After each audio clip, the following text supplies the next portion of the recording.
얼마 전에 파혼을 했는데 사실 아직도 잘 실감이 나지를 않아요.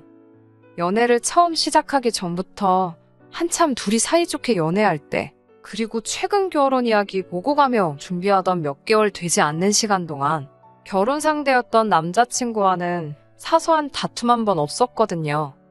차라리 둘 사이의 성격 차이 때문에 커다란 문제가 있었다던가 아니면 막장 드라마에나 나올 법한 들켜서는 안 될 말 못할 과거가 있었다면 차라리 이렇게 억울한 기분이 들지는 않았을 겁니다. 사람을 얼마나 우습게 봤으면 결혼을 한다는 이유만으로 저뿐만 아니라 제 가족까지 호구처럼 대할 수 있을까요? 아무리 아직도 여자가 결혼을 하면 시집을 간다고 말을 하긴 하지만 세상이 바뀐 지가 언제인데 말도 안 되는 논리로 예비 며느리 후려치려는 집이 다른 집이 아니라 제가 결혼까지 하려고 했던 그런 집일 줄은 생각도 못했습니다. 저는 지방광역시에서 공부했고 대학 생활부터 현재까지 쭉 서울에서 혼자 지내고 있습니다. 자랑은 아니지만 학창시절에 제법 공부 좀 한다는 소리 들으며 자랐고 학교에서도 기대가 많이 컸었거든요. 결국 서울대에는 가지 못했지만 서울에서 내놓으라 하는 대학교에 들어가게 되었어요. 부모님께서는 이런 저에게 지원을 아끼지 않으셨고 그래서 대학교 때는 다른 데 신경 안 쓰고 공부에만 열중할 수 있었습니다. 물론 생활비까지 다 내주신다고 해서 제 용돈까지 다 해주시는 건 아니었기에 방학 기간에는 서울에 머물면서 과외 같은 걸 하고는 했어요. 명절 때 말고는 저도 고향집에 내려갈 시간이 없다 보니 부모님께서 그 점이 많이 아쉬웠나 봅니다. 사실 지역에도 큰 회사들이 많기 때문에 부모님은 제가 대학교를 졸업하면 취직은 집 근처에 있는 이름 있는 회사에 들어가길 원하셨어요. 하지만 저도 나름 뜻이 있어서 공부를 해왔고 더 좋은 기회를 찾으려 노력하다 보니 결국은 서울에서 자리를 잡게 되었습니다. 부모님께서는 아쉬워하셨지만 결국엔 주변에 자랑을 하고 다니실 정도로 기분은 좋았나 봅니다. 회사도 국내 굴지의 대기업이기도 하고 복지면에서나 월급면에서나 지역에서 가장 좋은 회사를 두고 본다 하더라도 비교도 안 되게 좋은 곳이었거든요. 저 때문에 조금 더 고생을 하긴 하셨지만 부모님은 노후 준비가 어느 정도 다 끝나 있던 상황이었어요. 원래는 본가 근처에 있는 시골 쪽에 땅을 사놓고 거기에 전원주택을 지어놓고 텃밭 같은 거 가꾸며 은퇴를 하실 생각이었는데 막상 제가 서울에 자리를 잡으니 한번 서울에 살아보는 것도 나쁘지 않겠다 생각을 하셨나 봅니다. 그래서 은퇴 자금을 가지고 서울에 아파트를 하나 구입하셨어요. 그 당시에는 대출의 규제도 지금처럼 심해지기 전이었고 그때 당시에도 비싸긴 했지만 집값이 지금 정도까지는 아니었거든요. 대신 시골에 집 짓고 사는 예산보다 서울의 아파트가 예산을 훨씬 더 넘었기 때문에 부모님이 은퇴는 잠깐 미뤄두시고 더 일을 하게 되었습니다. 원래는 전세를 놓아도 되는 거였는데 어차피 제가 서울에 있는데 남한테 전세를 줄 필요가 있냐고 하시면서 어차피 남의 집에 살면서 월세 내고 그럴 거면 마음이라도 편하라고 어머니가 사놓은 아파트에서 살아도 된다고 허락을 해주셨어요. 관리비만 제가 내기로 했고 대출이자 다 갚아서 부모님이 서울 올라오시기 전까지는 제가 그 집에서 혼자 지내게 되었습니다. 그 이후로 저도 나이를 먹으며 시간이 지남에 따라 돈도 어느 정도 모아놓게 되었고 남들 하듯이 연애도 몇 번 하고 그랬지요. 그렇게 결혼 이야기까지 오가게 되는 남자친구를 만나게 되었습니다. 남자친구도 비슷한 학벌에 서로 비슷한 규모의 회사를 다니고 있습니다. 서로 누가 더 잘났네 못났네 따질 필요 없을 정도로 비슷한 조건이었고 연애하는 동안에 사소하게 다툴 일도 거의 없었기에 두 사람 서로 마음 한구석에서 결혼 생각을 하기 시작했어요. 말씀드린 대로 두 사람 사이에 아무런 문제도 없었는데 신혼집 때문에 이 사단이 나게 될 줄은 정말 상상도 못했네요. 요즘 부동산 시장이 말이 아니잖아요. 매일 뉴스를 봐도 좋은 소식이라곤 하나도 없고요. 덕분에 저희도 고민이 생긴 게 요즘 집값이 더 내려갈 수도 있다. 이자는 날이 갈수록 올라간다 하는데 무리해서 신혼집을 구해야 할 이유가 있나 싶더라고요. 다른 건 몰라도 둘이 모아놓은 돈이 꽤 되다 보니 신혼부부 대출 받으면 낮은 금리로 전세자금 대출도 받을 수 있을 것 같은데 아예 확신이 들 때까지는 전세로 사는 게 더 낫지 않겠나 하는 생각이 들었습니다. 그런 와중에 저희 어머니한테 제안이 왔어요. 어머니도 뉴스에서 집값 문제로 연일 난리인 걸 보고 계시니 고민이 많으셨거든요. 집값이 계속 떨어질 거라는 말은 제가 지금 살고 있는 어머니 명의의 집도 피해갈 수 없는 일이었죠. 다만 저희 어머니는 서울에 집을 구하신 지가 오래되었고 사실 여전히 그때 가격과 비교해보면 집으로 이득을 엄청 많이 본 상황이었어요. 거기에 아직도 소문만 무성한 재개발은 이루어지지 않아서 사실상 아직 집값이 한 번 더 오를 수 있는 호재가 남아있는 상황이고요. 그런데 어머니 입장에서는 이미 올 초에 집값이 최고점을 찍었고 지금 많이 내려간 상황인데 솔직한 마음에 조금 손해봤다는 느낌을 지울 수가 없었나 봐요.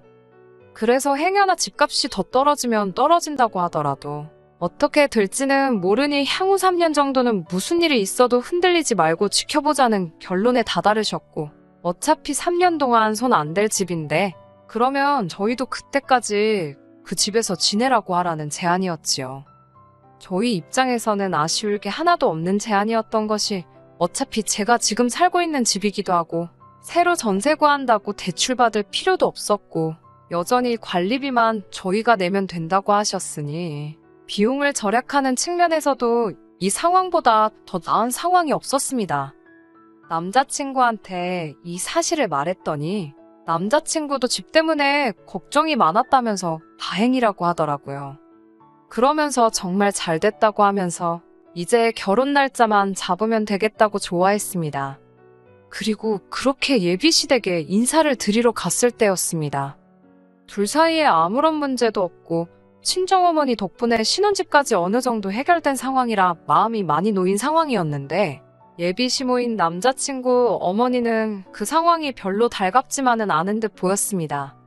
첫 인상부터가 이렇게 된 상황을 조금 마음에 안 들어하는 눈치였어요.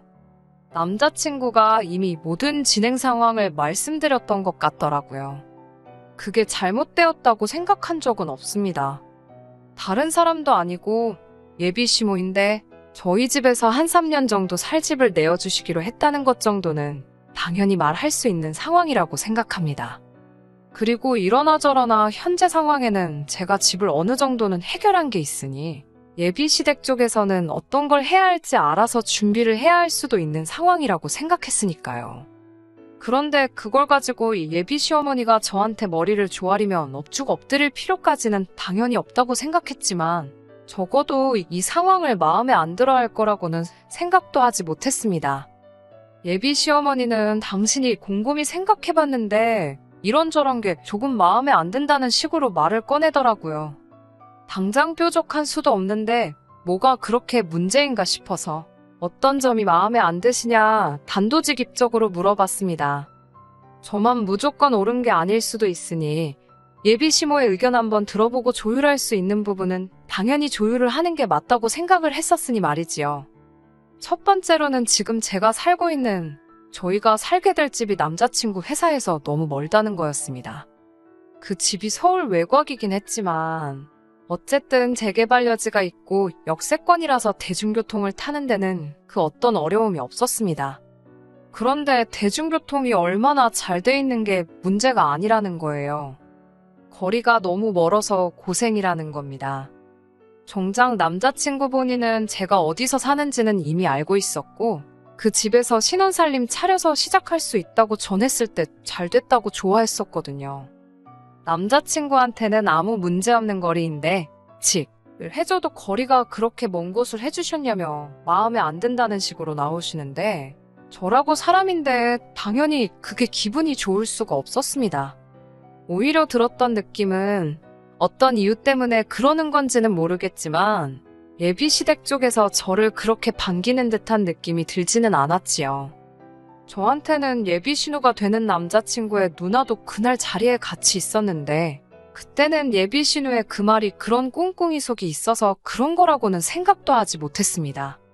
예비신우는 어디 동네면 동생보다는 우리 오빠네 회사가 더 가깝겠네 하면서 오히려 예비시모보다 그 집에 대해서 더 많은 관심을 보였어요.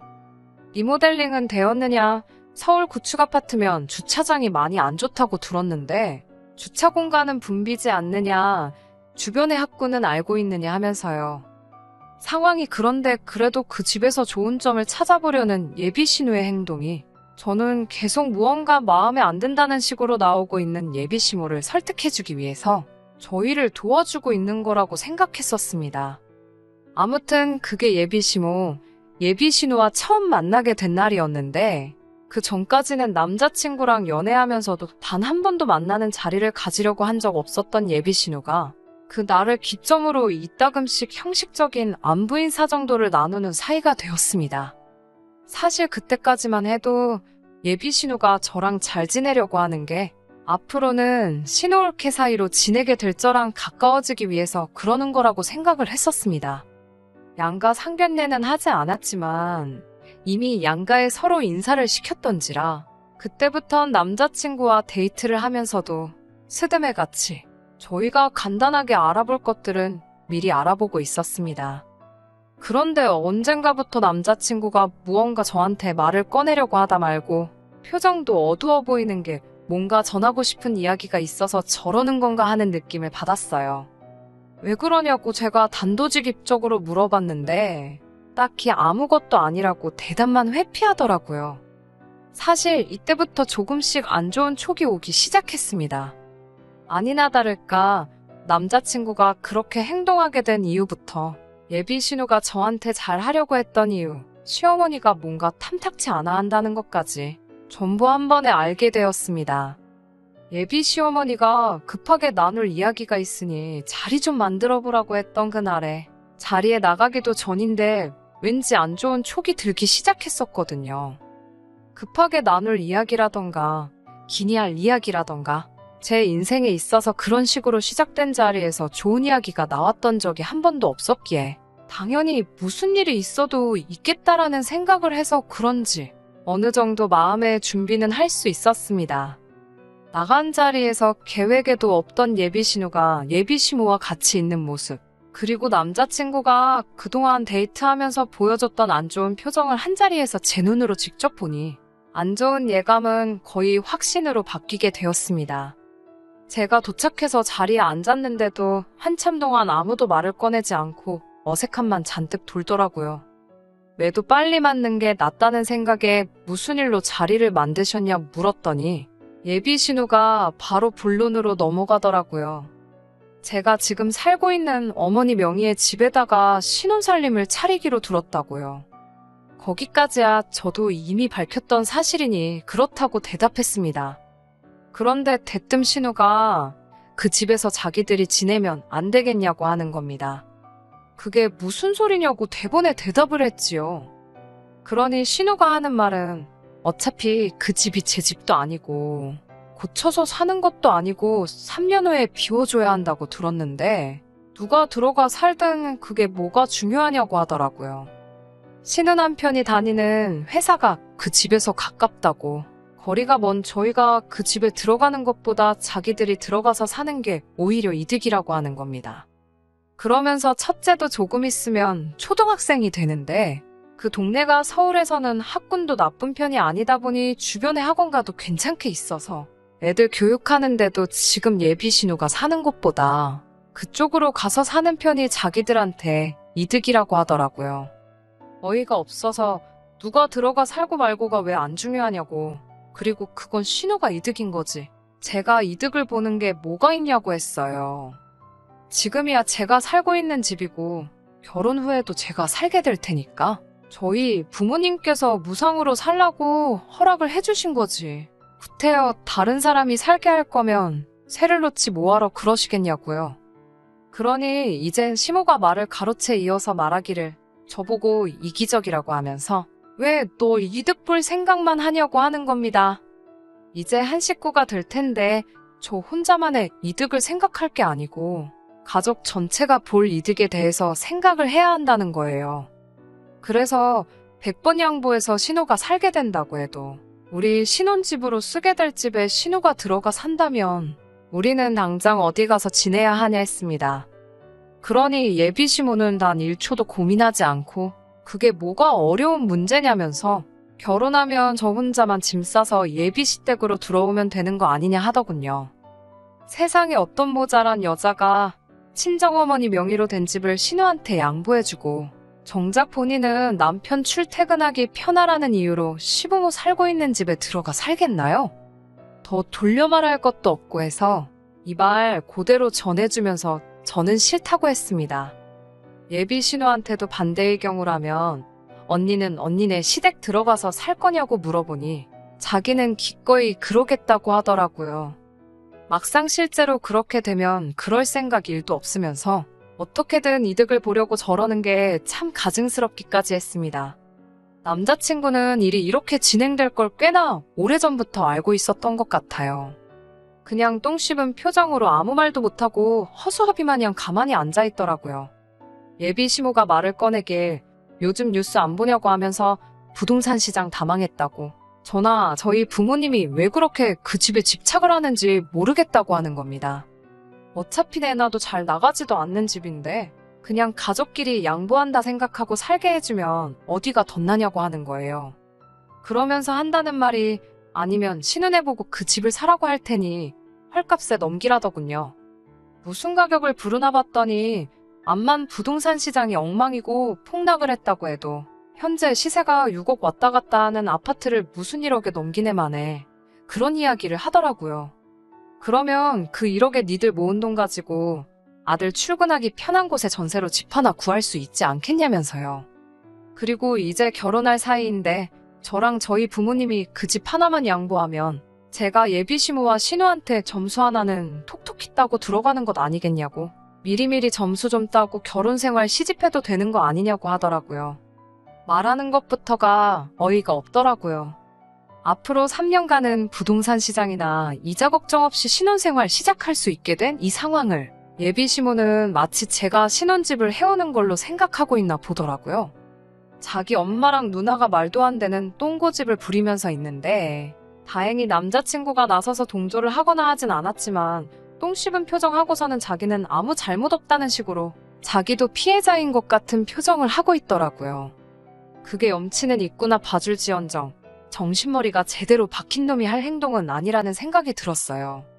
온갖 불쌍한 척은 다 해서 어찌어찌 예비 시모나 신우가 우리 친정엄마 집을 거저먹으려는 계획을 막아내고 그 집에서 계획대로 신혼집 차리고 결혼생활 시작한다고 하더라도 앞으로 저런 자식하고 결혼해봐야 고부 갈등이 생기는 건 당연한 일이고 제대로 된 방패막이 역할은 긁는 거나 마찬가지라는 생각이 딱 들었습니다.